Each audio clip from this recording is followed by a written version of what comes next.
Welcome to another episode of Freedom on Fire. Kim Jong-un. You get a chance to go online and watch some documentary on Kim Jong-un. Very interesting character.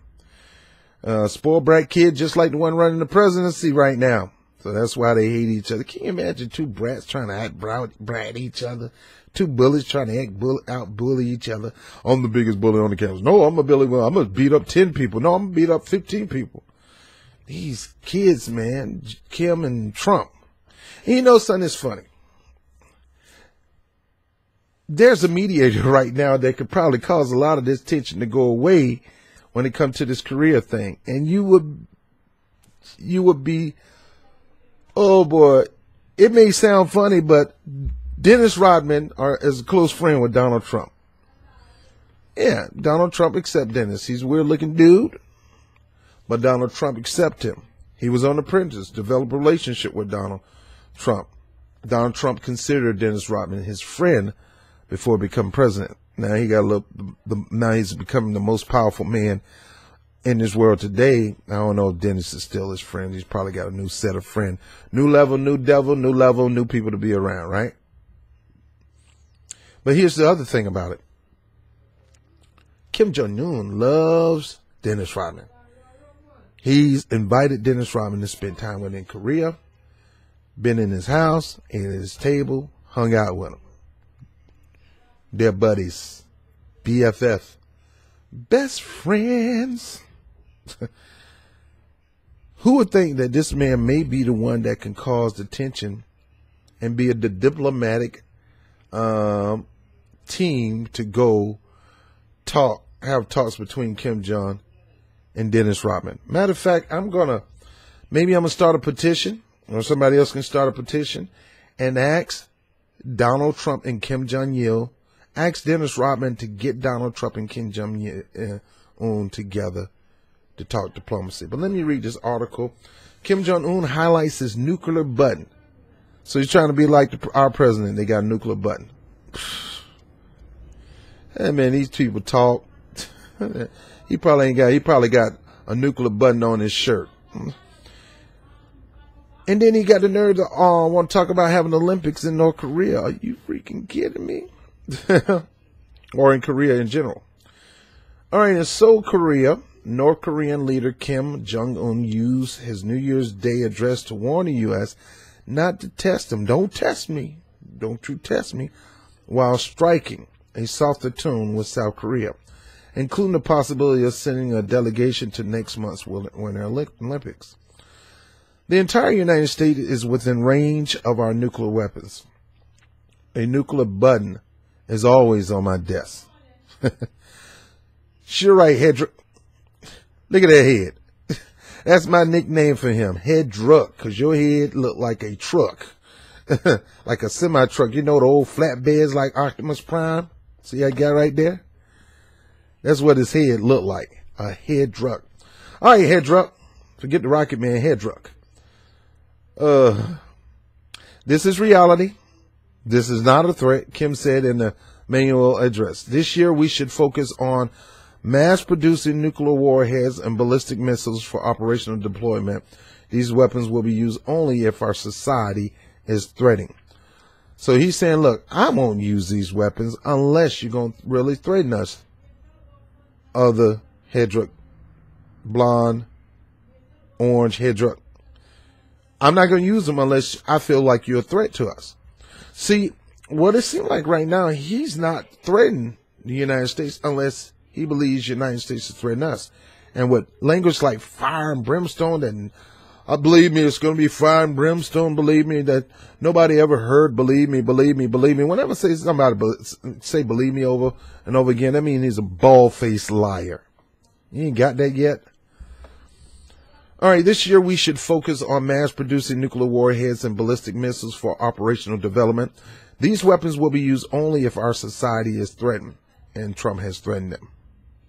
You need to get a hold of your boy, because he's causing a national security problem. In September, North Korea conducted its sixth and most powerful nuclear test in Pyongyang also tested 18 missiles last year, including the November launch of which appeared to be an intercontinental ballistic missile, or ICBM. That's what intercontinental ballistic missiles stand for. It flew farther than any of Kim's previous tests. Analyst says that based on the current evidence, it's hard to prove or debunk North Korea's claim that it can now hit faraway American targets such as New York and Washington, D.C. Don't be playing with New York, Doc. We from the Bronx. Kim's regime has yet to prove publicly that it's able to put a small enough warhead on a missile that would impede its flight. It's also unclear whether North Korea has developed a vehicle capable of protecting the warhead from intense heat upon re-entering the atmosphere. However, experts said North Korea's capabilities shouldn't be discounted at all. Even though the ICBM technology may be somewhat incomplete, Kim is asserting that because he has nuclear deterrence and the U.S. should not make military threats but engage with North Korea toward peaceful coexistence, said Dr. Ko Yoon Won, a professor of North Korea studies at Dongguk University in Seoul. M. Kim's address Monday, overtures for reconciliation were not aimed at the U.S. but aimed at South Korea. After a year in which President Donald Trump and Kim repeatedly traded jabs like two spoiled brats with two big heads with spoons up their butt, that's what I would have put in there. Largely via Twitter or on Trump's end, the young North Korean leader didn't mention the United States commander-in-chief by name in his speech because he probably believes it's not worth it.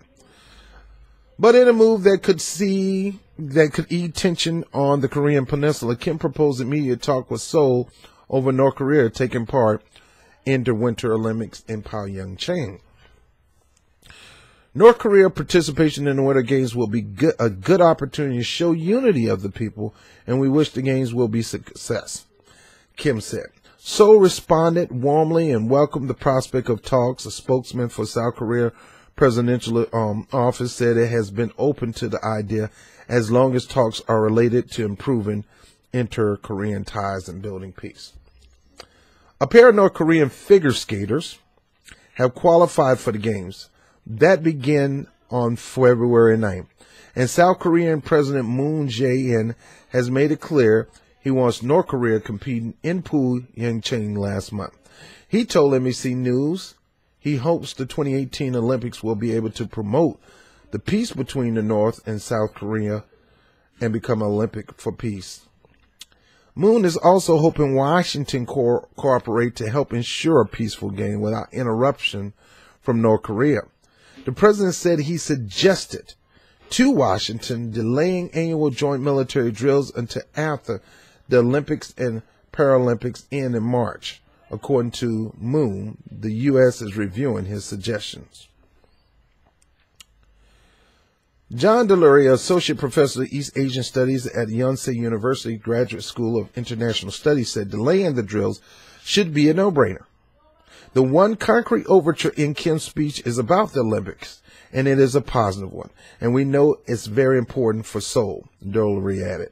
Pyongyang regularly denounced large military drills involving the U.S. and South Korea as the rehearsal for war. In exchange for not just a delay, but a full halt on drills, North Korea has offered to freeze its nuclear and missiles program. North Korea has said in public statement that it wants an official end to the Korean War. The conflict was halted by a 1953 armistice, but no peace treaty has been signed. I also want nothing short of full normalization of relations with the U.S. and to be treated with respect as an equal in the global arena. Washington has also been the driving force behind greater international sanction against North Korea, including tougher economic sanction measures approved by the United States and the UN Security Council on December 22nd. Now let's get into this real quick. First of all, you got to understand Kim Jong-un grew up around more of a modernized, highly educated system, supposed to be in Sweden. His friends are black, white, Chinese, you name it, Asian, whatever. Okay. And this is not getting on the Kim jock, because I don't give a crap about Kim. I don't give a crap about Donald Trump. They're two both big heads. I know I got a big head, but they guys got some big heads, man. Look at them heads. Them some big noggins. Look at them noggins.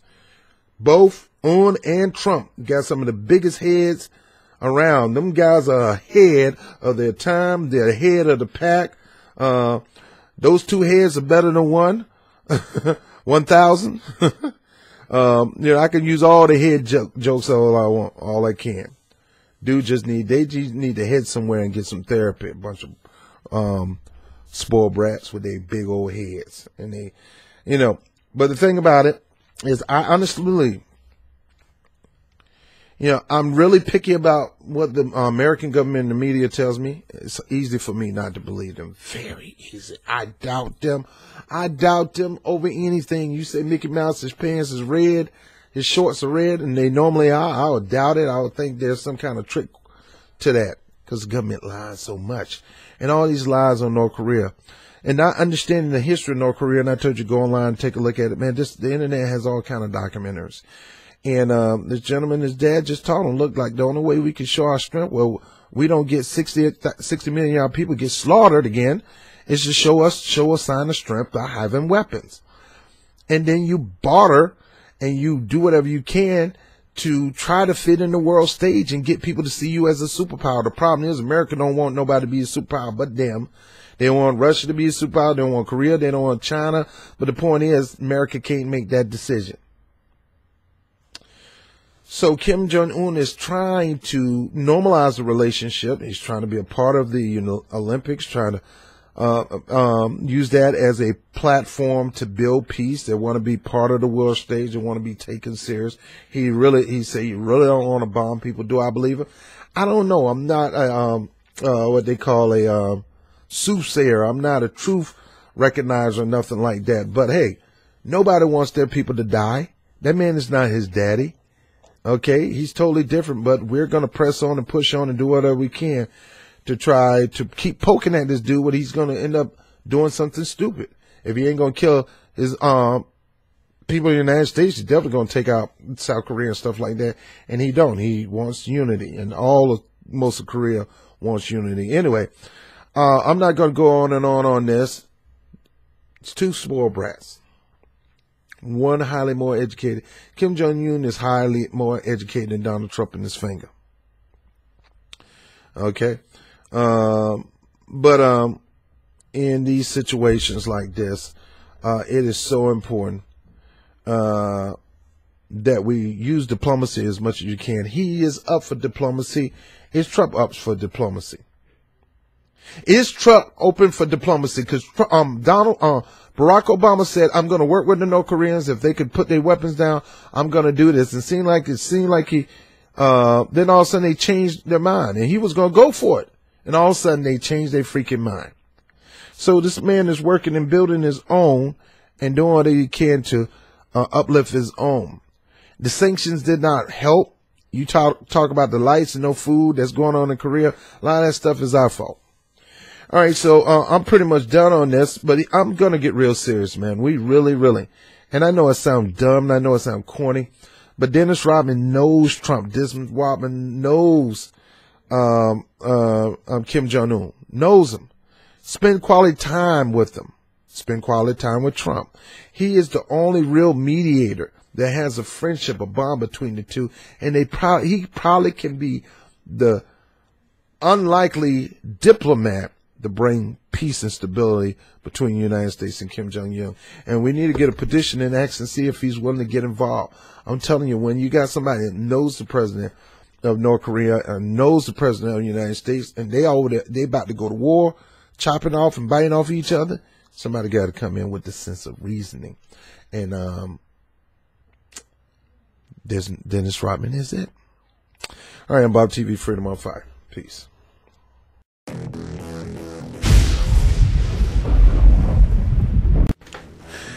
Hey, thank you for watching the webcast. By all means, make sure you like, subscribe, and share these videos. Go to YouTube right now and hit the notification button and hit the subscribe. And if you're interested in supporting the channel, by all means, there's a Patreon link. I will put a PayPal link and the money toward that goes toward equipment, things like that. And last but not least, make sure you look at 2 sections down below. One is called Get to Know LS, the membership. The other one is Get to Know LS, the opportunity. What do you mean LS? LS is a program that called Legal Shield that I am an independent representative of. It has not, that company has nothing to do with my views. I fell in love with this program about a decade ago. I've been doing this for over a decade, offering the services to people to benefit and connecting people to the services, putting them in a position where equal justice under the law is not just on the Supreme Court building. It's actually becoming a reality in their lives by having this memberships. And with this organization, not only will you be able to know about your rights in a certain area, but you'll know about how to exert and execute your right with the power of attorney, top-rated attorney, backing you no matter where you go, without worrying about all this money coming out your pocket and things like that. So get to know LS, the member, financially. You can help contribute to this program by becoming a member. Some of the proceeds of being a member of LS goes toward Freedom on Fire and the Rob Report.